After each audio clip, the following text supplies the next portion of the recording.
اعوذ باللہ من الشیطان الرجیم بسم اللہ الرحمن الرحیم رب اشرح لی صدری ویسر لی امری واحلل عقدۃ من لسانی یفقہوا قولی۔ السلام علیکم، آپ کو ویلکم کرتا ہوں ایک نئے لیکچر میں جہاں ہم عربی سیکھیں گے اور ساتھ ہی آپ کو کوئک ریویو کراؤں گا پریویس لیکچر کا۔ جو بھی پریویس لیکچر تھا اس کا کوئک ریویو کریں گے تاکہ ہمیں جو ہے نا آگے والے لیکچر سمجھنے میں بھی آسانی ہو، ساتھ ہی ساتھ جو پچھلا لیکچر ہے وہ بھی ہمارا پکا ہو جائے۔ تو دیکھتے ہیں، ہم ریکیپ کرتے ہیں پچھلے لیکچر کو۔ تو آپ کے اسکرین کے سامنے ہے لیسن نمبر 21 تھا عربک گرامر کا، عربی زبان میں رنگوں کی پہچان۔ ظاہر سی بات ہے، جب ہم کوئی بھی زبان سیکھتے ہیں تو اس میں جو ہے نا اس بہت ساری جو چیزوں کے ساتھ ساتھ ہمیں رنگوں کا بھی پتہ ہونا چاہیے کہ کون سے رنگ استعمال ہوتے ہیں اور ان رنگوں کا نام کیا ہے۔ تو عربی زبان جیسے کہ ہم سیکھ رہے ہیں اس میں آپ کو ابھی جو ہے نا عربی زبان میں رنگوں کی پہچان کرواؤں گا۔ تو دیکھتے ہیں عربی زبان میں رنگوں کی پہچان، اس میں جیسے انگلش میں اور اردو میں ہوتا ہے تو اس میں الگ الگ نہیں ہوتے، کچھ ایسے رنگ ہوتے ہیں جو مؤنث اور مذکر ہوتے ہیں، جیسے نیلا نیلی، پیلا پیلی، لیکن ہرا ہری، لیکن جب ہم اس کو وائٹ کو کہتے ہیں سفید تو اس کو سفید ہی کہتے ہیں، اور کالا کالی۔ تو کچھ میں اردو زبان میں یہ ہے کہ کچھ ایسے جو ہے رنگ ہیں جو جن میں مؤنث اور مذکر ہیں لیکن کچھ رنگوں میں نہیں ہے۔ لیکن عربی کی وسعت آپ کو پتہ ہے، اس میں دونوں میں ایسے ہی ہے کہ ان دونوں میں جب ہم چیک کریں گے تو مذکر الگ ہے، مؤنث الگ ہے۔ اب ریڈ کے لیے احمر تو احمراؤ، اسودو سوداؤ، بلیک کے لیے اخضرو خضراؤ، گرین کے لیے ارزقو زرقاؤ، بلو ابیضو بیضاؤ، وائٹ کے لیے اصفرو صفراؤ، یلو کے لیے۔ تو یہ مختلف جو کلرز ہیں 1 2 3 4 5 6، یہ میں تقریباً 6 کلر ہیں جو میں نے آپ کو یہاں پہ بتائیں عربی زبان میں۔ اب یہ ہم اس کو جو ہے نا وہ اپنے جملہ تام، جملہ اسمیہ میں استعمال کریں گے۔ القمیض ابیض، اس کا مطلب ہے قمیض سفید ہے۔ السماء زرقاء، آسمان نیلا ہے۔ القلم خضر اخضر، السیارۃ سوداء، اب یہ کیا ہے، قلم ہرا ہے، گاڑی کالی ہے۔ تو وہاں پہ ظاہر سی بات ہے ایک چیز ہمیں نوٹ کرنی ہے، جو جملہ اسمیہ میں جو فارمولے جو قواعد استعمال ہو رہے تھے وہی فارمولے اسی میں بھی استعمال ہوں گے۔ تو امید تو یہی ہے کہ آپ نے یہ سبق اپنا پکا کر لیا ہوگا۔ اگر آپ چاہتے ہیں کہ ڈیٹیل میں اس سبق کو پڑھیں تو آپ اس کو جو ہے نا اس کی جو ویڈیو ہے اس میں جا کے آپ اس کو بالکل ڈیٹیل میں پڑھ سکتے ہیں۔ تو آج ہم اپنے نئے سبق کا آغاز کریں گے، سبق نمبر 22، لیسن نمبر 22۔ مرکبات ہم پڑھ رہے تھے، پہلے ہم نے مرکب کیا تھا مرکب تام، جملہ اسمیہ۔ جملہ اسمیہ کا مطلب یہ ہے کہ ایک پورا جملہ جسے مرکب تام کہتے ہیں۔ آج سے ہم پڑھیں گے مرکبات، آج سے ہم مرکبات پڑھیں گے۔ ناقصہ کا مطلب ہوتا ہے کہ وہ کمپلیٹ نہیں ہوگا۔ تو وہ کیسے ہے؟ بہت سارے ایسے مرکبات ہیں جو ہم پڑھیں گے۔ آج ہم پڑھیں گے مرکب توصیفی۔ آج کون سا مرکب پڑھیں گے؟ مرکب توصیفی۔ اب مرکب توصیفی مرکبات میں سے ہے، بہت سارے مرکبات ہیں لیکن اس میں آج ہم پڑھیں گے مرکب توصیفی۔ دیکھیں مرکب ناقصہ میں مرکب توصیفی کیا ہے؟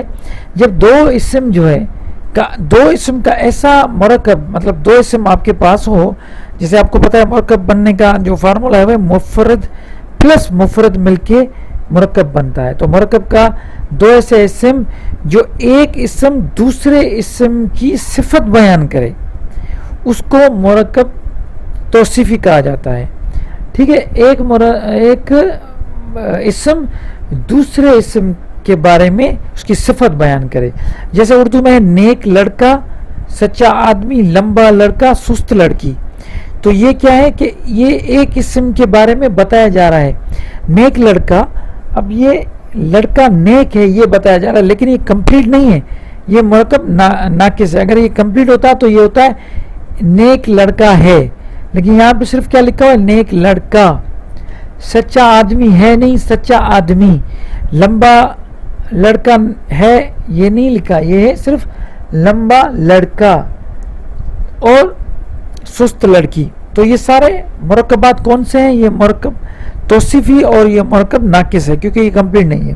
اب یاد رہے کہ یہ سب مرکب ناقص ہے, مرکب تام نہیں, کیونکہ مرکب تام میں جملہ مکمل یعنی معنی دیتا ہے, مرکب ناقص میں جملہ مکمل نہیں ہے. اچھا یہ ایک چیز سمجھنے کی ہے کہ جس اسم کی صفت بتائی جا رہی ہے اس اسم کو ہم موصوف کہیں گے, اور جو صفت بتائی جا رہی ہے اس کو صفت کہیں گے. اچھا اس کی جو ترکیب ہے وہ اردو میں یہ ہے کہ نیک لڑکا پہلے نیک آ رہا ہے پھر لڑکا آ رہا ہے, مطلب پہلے صفت آ رہی ہے پھر موصوف آ رہا ہے. سچا آدمی پہلے صفت پھر موصوف, لمبا لڑکا پہلے صفت پھر موصوف, سست لڑکی پہلے صفت سست صفت پھر لڑکی. لیکن انگلش میں بھی ایسا ہوتا ہے, بیڈ بوائے مطلب ایڈجیکٹو پہلے اس کے بعد اسم, لیکن عربی میں اس کے بالکل برعکس ہوگا. آپ سمجھ رہے ہیں, اس کے بالکل برعکس ہے. پہلے کیا آئے گا؟ پہلے موصوف آئے گا پھر صفت آئے گی. تو یہ تو پہلے آپ اپنے ذہن میں یہ چیز ڈال دیں. تو پہلے کیا آئے گا؟ صفت, اور پہلے موصوف آئے گی پھر صفت آئے گی. اچھا مرکب توصیف بنانے کا قاعدہ یہ ہے کہ پہلے تو یہ آپ کلیئر کر لیں کہ جیسے میں نے آپ کو بتایا کہ پہلے موصوف پھر صفت. اس کا مطلب ہے کہ جو موصوف کے حساب سے صفت چلے گی.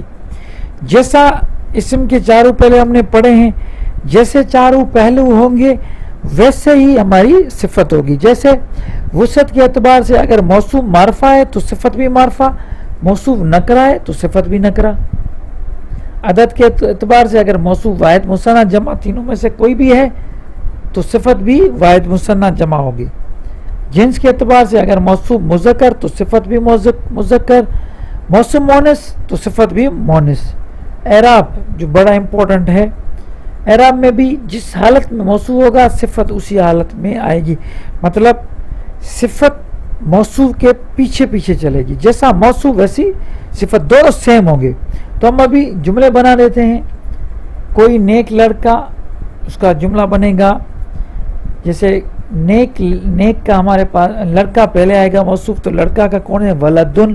ہم یہاں پہ اس کو فی الحال جو ہے نا اس کو ہم مرفوع کر رہے ہیں, ٹھیک ہے.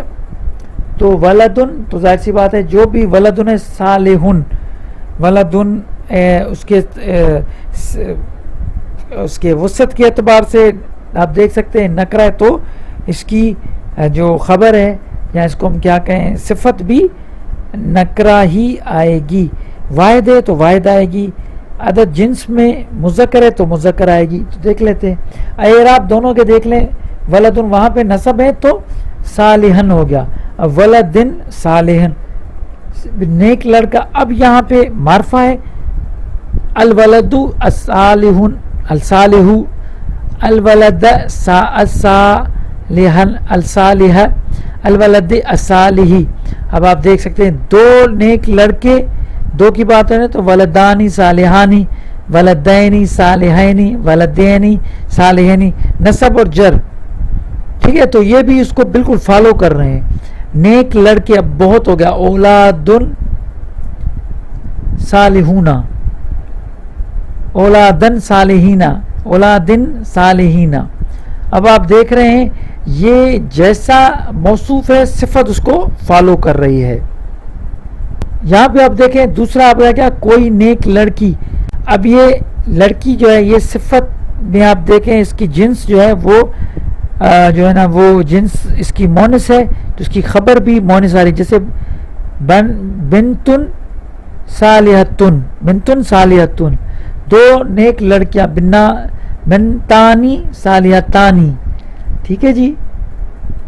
نیک لڑکیاں بناتن صالحاتن.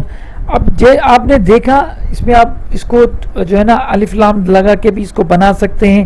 ان کے جو میں نے اس کے مونس کے جو جملے بنائے ہیں، اس میں آپ اس کے نصب اور جر کے بھی بنا سکتے ہیں، لیکن یہ خیال کرنا ہے آپ کو جیسا موصوف اس کو صفت فالو کرتی آئے گی. آپ کو اس میں پریشان نہیں ہونا بہت سمپل سی بات ہے.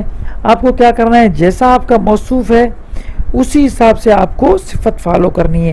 یہ جو مرکبات کا سلسلہ ہم نے شروع کیا ہے، جس میں آج ہم نے مرکب توصیفی پڑھی ہے، بڑی ایزی ہے. یہاں پہ یہ ختم ہوئی. کل انشاءاللہ ہم اس کو دوسرے جو لیکچر ہمارا ہوگا اس میں ان کو ہم ڈائریکٹ استعمال کریں گے جملہ اسمیہ میں. لیکن اس سے پہلے آپ کو اس کو بالکل پکا کرنا ہے. سبق کو آپ کو یہ سمجھنا ہے مرکب توصیفی کیا ہے. یہ ایک جو ہے نا یہ مرکب ناقص ہے جو مرکب توصیفی کہا جاتا ہے. اس میں دونوں صفت اور موصوف دونوں بالکل ایک جیسے ہی ہوں گے. اسم کے چاروں پہلو کے حساب سے بالکل موصوف کو صفت فالو کرے گی. جیسے میں نے آپ کو یہ سارے ابھی آپ کے سامنے یہ سارے ہم نے جو بنائے ہیں، آپ بھی اس کے بار بار پریکٹس کریں، بار بار ان کے جملے بنائیں. جو چیز سمجھ میں نہ آئے تو مجھے ضرور کمنٹ کریں. انشاءاللہ ہم اس کو جو ہے نا مزید میں آپ کو اس کو سمجھانے کی کوشش کروں گا. اور بار بار پریکٹس کریں. جو بھی پرابلم ہو مجھے بتائیں. انشاءاللہ کل جو ہے نیکسٹ جو ہمارا ویڈیو ہوگا وہ ہم آگے چلیں گے. ان سب مرکب توصیفی کو ہم جملہ اسمیہ میں استعمال کریں گے. مجھے اپنے جو دعا میں یاد رکھیے گا. اللہ حافظ.